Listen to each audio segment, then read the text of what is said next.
اور یہ آپ یہ بات سمجھ لیجئے، یہ لوگ بیچارے ان کی سینے حسد و بغض سے اتنی جل گئے ہیں کہ ہم کو اہل حدیث نہیں بولتے ہیں، کیا بولتے ہیں؟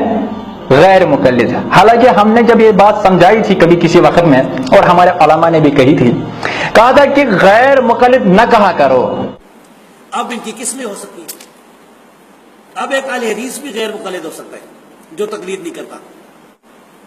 اب ایک اہل حدیث بھی غیر مقلد ہو سکتا ہے جو تقلید نہیں کرتا۔ اب ایک اہل حدیث بھی غیر مقلد ہو سکتا ہے جو تقلید نہیں کرتا۔ اب ایک کو پرویزی بھی جو ہے غیر مقلد ہو سکتا ہے۔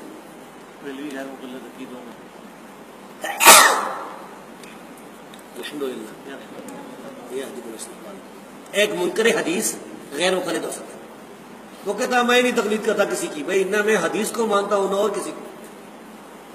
آپ دیکھ سکتے ہیں جو محدث عصر ہے حافظ ابو طاہر زبیر علی زئی رحمہ اللہ، جو عصر حاضر کے محدث ہے، پاکستان کے تھے، اللہ ان کی قبر کو منور کرے۔ اب ایک اہل حدیث بھی غیر مقلد ہو سکتا ہے جو تقلید نہیں کرتا۔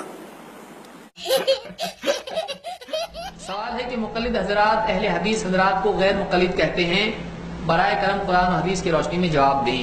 ہمارا نام غیر مقلد نہیں ہے، ہمارا نام غیر مقلد نہیں ہے۔ تو کوئی کہے کہ میں مقلد ہوں لہٰذا آپ غیر مقلد ہیں، تو یہ صحیح نہیں ہے۔ ہمارا نام اہل الحدیث ہے، کوئی اور ہمارا نام کچھ رکھتا ہے اس کی مرضی، ہمارا نام غیر مقلد نہیں ہے، ہمارا نام غیر مقلد نہیں ہے، ہمارا نام غیر مقلد نہیں ہے، ہمارا نام غیر مقلد نہیں ہے۔ باعزین بستانی کو بچانے کے لیے علماء اہل حدیث کی طرف سے جو حوالے آپ پیش کرتے ہیں، کوئی حجت نہیں ہمارے لیے کتاب و سنت کے مقابلے میں۔ اللہ کہتا ہے قل هو اللہ احد، اور یہ ہمارا ایمان ہے۔ ہم غیر مقلد ہیں، جس کی بات کتاب و سنت کے مطابق ہے لے لو، اور جس کی غلط ہے اس کو چھوڑو۔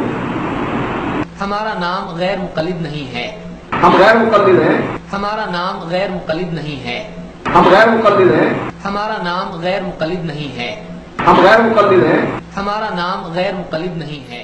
ہم غیر مقلد